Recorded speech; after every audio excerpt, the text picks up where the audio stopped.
Greetings, everyone. It is I, the mighty Haysoos. I'm back with One Piece, chapter 1082.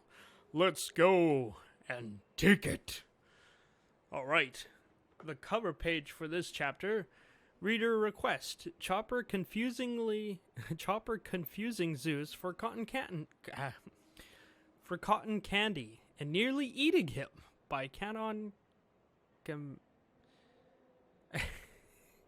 So we see Chopper chomping on Zeus, and he's like, "What? Why are you doing this to me?" Basically, and we see Prometheus just laughing in the background.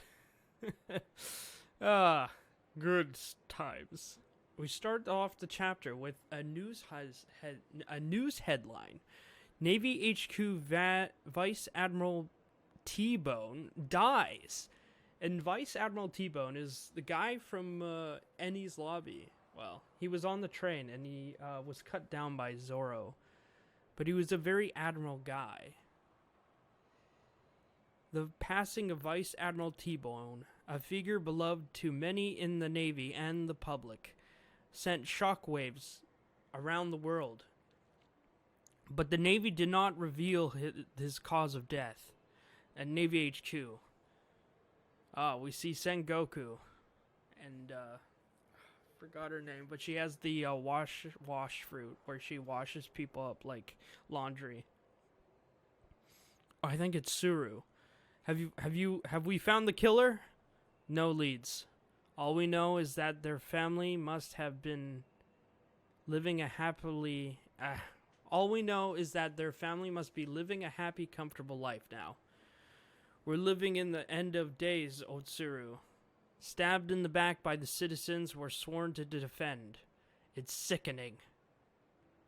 Once there are bounties on Navy officers, the pirates aren't the only ones who want to collect the money. It happened in the Pepe Kingdom, where over 1,000 people die of hunger every year. Poverty and money will change a person. Not that I excuse whoever killed him. If this was his goal, then we're sorely overlooked, the genius gesture. How can we risk our lives to help the people if we're living in fear of being killed by them? We need to strike down Cross Guild. The sooner the better. They'll sap the morale of the troops and weaken the Navy. Hina, have you seen Garp? But yeah, so this is all because of Buggy's plan. We need to, a few days ago, right. Have you seen Garp? There's a new flavor cracker out. A few days ago, he said, I'm heading off to save Kobe. I think he went with Sword. And Kujaku, too. Most likely. Huh? Too full ahead? Too full ahead? Full lead? Full lead? Obviously the Pirate Island.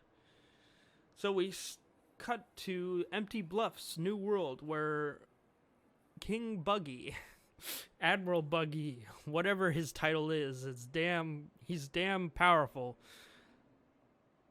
You can see his clown tents from a mile away. So, you've crossed the sea to meet us. Yes, sir. Well done. The overlords of the underworld are highly pleased with you. A new kingpin of evil appears. And we see this poor old man who looks like all his clothes is patchwork. I think he was poor. He's definitely even his back of his jacket's all tattered and stuff. I hear the money got sent to my family, which I'm very glad for you. I'm very glad for you. Thank you, sir. Of course, you eliminated a vice admiral from Navy HQ. You're a champion of evil. Gah ha ha ha ha. King Buggy is just singing his praises. From what I hear, the incident sent the Navy into a panic. If they ever find you, they'll surely strike your head from your shoulders. Even if I never get to see my family again, it's still better than letting them it's still better than letting them starve. And we see his family all just dissolute. Well, you know, they're on the ground in the dirt, and they're all scrawny without food. Have no fear, you're welcomed into the fold. Now you're a pirate with me. A pirate? Don't you get it, man? Buggy, the genius jester, is one of the 4 emperors. Your average pirate never gets within a mile of audience with him. we see a bunch of the henchmen just welcoming the old fellow with open arms. Behold, that's Buggy himself in the flesh. Yar! Buggy in the flesh. Buggy flesh. Buggy flesh. Buggy flesh. Begging your pardon, Chairman Baggy Flesh. Do I look flabby to you? They just kept chanting out Buggy Flesh. And so this guy says Baggy Flesh. And so this guy seems to be a shipwright. It's finally finished. The Cross Guild's flagship is ready. Let me build the ship for us. I've got good shipwrights working for me. It's a pack we see in the flashback here. We see a definitely predictable buggy ship with very high clown motifs. And obviously, Buggy is not happy about that. Gotta have Chairman Buggy as a figurehead. It looks great. Yeah. And you want us to ride on this clown ship? We see Mihawk and Crocodile not impressed. Meeting room now. It's the best ship ever. You did an amazing job. Obviously, the meeting room. And Buggy is just a floating head because of his ability. His hair is tied to a hook as he's been beaten by Mihawk and Crocodile. Public opinion on the Cross Guild has been very positive. The Navy should be waking up to the threat we pose by now. Please just kill me. The utopia we seek to build is a military nation strong enough to resist any power and for that, we need overwhelming strength. Alright, so Crocodile and Mihawk want to build a military strength. And Buggy's just like, oh, this is all wrong. This wasn't the life I wanted for myself. In order to buy that, we'll need massive wealth and power, right?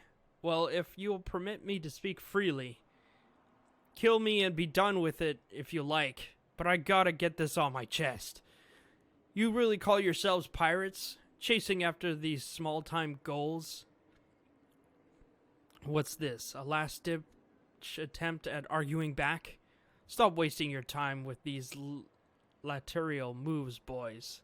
Lateral? Lateral moves. Lateral moves. You've heard what they're saying, haven't you? Red Hair's making his move. Both he and I rode on the Pirate King's ship, but neither of us were able to go to Laugh Tale with the others. Think back when you were young. What did you want to be? I could see that Shanks had so much promise ahead of him that I gave up all my dreams. The day Gold Roger's death 24 years ago. We see a flashback. Don't you remember what you said, Shanks? That you'd take your own ship to Laugh Tale one day? Yeah. And I've changed my mind. For now, I don't feel like trying to get there. What? But I'll still be a pirate. You're not who I thought you were, Shanks. Aren't you going to be the king of the next generation? Come with me, big Buggy. I'm not going to work under you, idiot. You coward. I thought Captain Rogers' wish was for you to follow in his footsteps. Don't tell me you've forgotten that you lost my treasure map. Well, I haven't forgiven you. So until the next time we meet, we're enemies. And we cut back to reality. But Shanks is actually on the move. Why after all these years? Well, whether by fate or accident, I'm on the same level as him now. So, if he's going to do it, then I want to be the king of the pirates. Power, wealth, we'll have it all. Let's go and take it. The greatest treasure the world has ever known. Mihawk and Crocodile don't look pleased. And they obviously threw his head somewhere. Well, more like they kicked his head. They say that titles can create a false sense of superiority. Superiority. I've never seen anyone this full of himself. Do you actually believe you can talk us into this? No plan, no preparation. Pirating is a business. Red hair, black beard, straw hat. You want us to fight all of them at once? No, you just have to beat them to the punch. That's the only rule with treasure finders. That's the only rule with treasure. Finders, keepers. Don't even start. Remember the passion these words inspire? All the pirates went out to sea in search of this. He starts a Dendun Mushi. Isn't that right, folks? Stop it, Buggy. Mihawk is stepping on Buggy's head. Tell me, what was that dream that took you out to sea? Chairman Buggy's kindling the light of our lost innocence. Are your souls crying out for meaning, begging for a purpose, when your lives could be cut short at any moment? Don't be cowards, soft and satisfied with the status quo. Reach out for what you want most of all. Remember, I've got your backs. Let's go and take it. The One Piece is ours! So obviously everyone in Buggy's clown tent is just like flabbergasted. And then we see Mihawk and Crocodile pissed. While everyone is crying tears of joy. Is this a joke? They both say in unison. You know, I've never seen Mihawk actually like team up with anyone before until now with the whole Cross Guild. It's kind of funny seeing him in this kind of position with Crocodile. Crocodile is a lot more angry than Mihawk, who has a more sterner face, while Crocodile has obviously veins popping out. And then we cut somewhere else at Kamabaka Queendom, Grand Line. Well, that's we see 4 people on the edge of the island. Well, what's that ship? An enemy? What? Who? So we see Revolutionary Army Vice Captain Western Force Ushi Ano, Morley's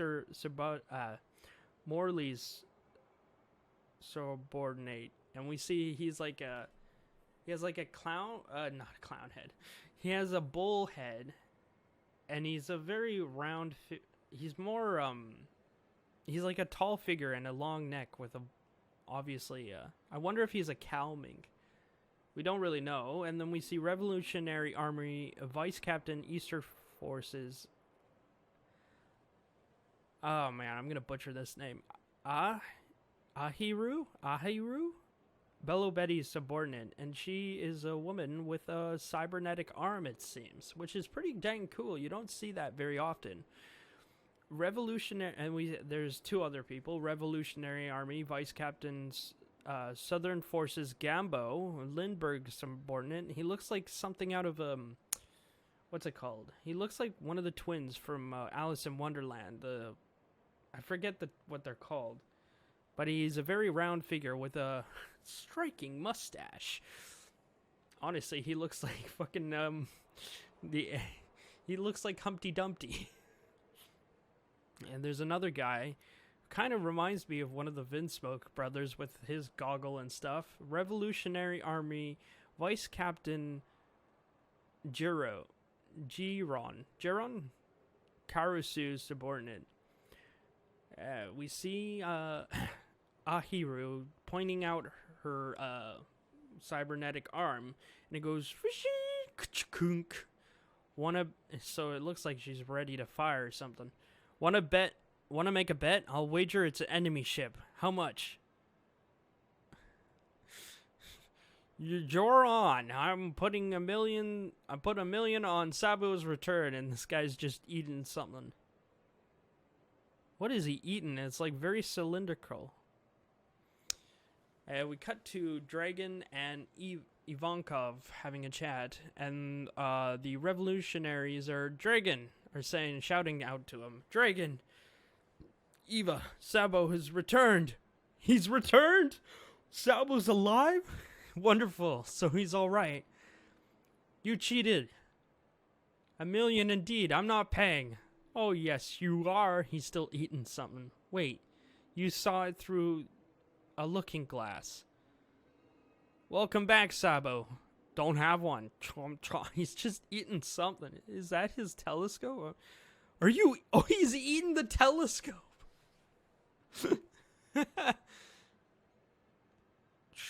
Ka-chunk. I nearly shot you, Sabo. Oh, the girl with the cybernetic limb, Ahiru, was about to shoot the ship. Glad you didn't. Were you worried for me, Ahiru? Maybe. Sabo, you're all right. Hooray! This ship is from Lelucia, the kingdom that just vanished. I'll explain later. For now, these people need rest. Oh, it's the milk girl. Sabo! It's the same island Bello Betty helped. We see Koala. What is wrong with you, Sabo? We didn't hear a word from you after your signal went dead. Sorry, Koala. I couldn't get a jamming transponder snail. They would have been able to intercept my call.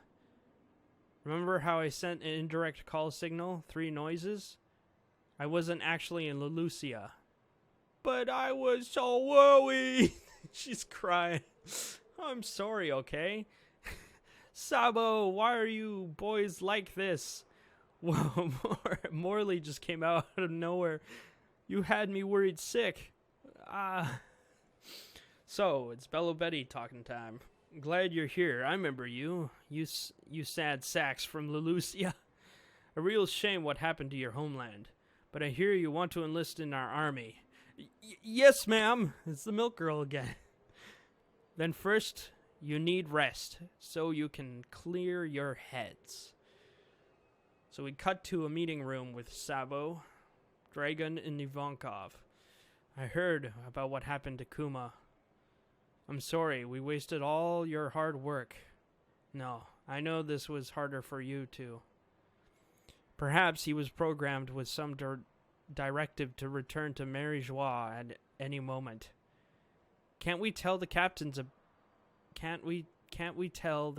about all of this, Sabo? I'm afraid not. Listening in could put their lives in danger. What? This revelry was a truly wild affair. I'll tell you everything that actually happened in sacred Mary Joie. Doom to be continued. And that's the end of the chapter 1082. That was a nice chapter with lots of answering questions and Buggy's on the move. The mad clown is going to have a tough time catching up with everyone else. He doesn't even have any of the road poneglyph rubbings. We'll see how that turns out. And I like the dynamic between him and Crocodile and Mihawk. But I guess it was a good thing that Sabo's still alive. I bet you a lot of people thought he was dead. But it was pretty obvious he wasn't. I mean, I was one of the few people who had my doubts, but we get to probably see what happened at the reverie and how people were killed. Anywho, that is it. That is chapter 1082. I will see you next week. Or next, weekend. It's Monday today. I forgot to record yesterday. Anywho, please like and subscribe. It helps the channel a lot. I know everyone says this. But anyways, this is Haysoos signing off. Goodbye. I will see you in the future.